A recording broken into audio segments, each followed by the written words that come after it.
Allora, prima serie, ci siamo. Fabio Laugeni, corsia 4, specialista proprio dei 200 d'orso. In questa gara in vasca lunga ha vinto il titolo assoluto, è il sesto di sempre. Il suo personale in vasca corta è di 1,52,80, risale al 20 dicembre del 2015. 27,83 davanti ai 50 su Biasin, 28,72, Barison 28,88, entrambi medagliati in campo giovanile, così come medagliati anche Ciavarella, è presente in corsia numero 3, e Dalla Costa, il più giovane di questa prima serie, specialista del dorso ma soprattutto delle prove dei 100 e 200 stile libero. Torniamo là davanti per vedere Fabio Laugeni quanto passa a metà gara. 58,25, 30,42 il suo secondo tratto, Biasin 30,98, Dalla Costa 30,85. Presentiamo la seconda serie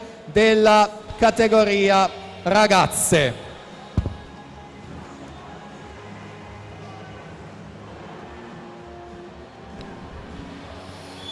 Giada Solmi in 1, Anna Chiara Portolan, la 2 Zoe Rosso, in 3 Maddalena Luisa Secco, la 4 Irene Burato, in 5 Alice Fabri 6, Lucrezia Fila 7. Laugeni 30 e 36, Biasin 31 e 24, Dalla Costa 31 e 61.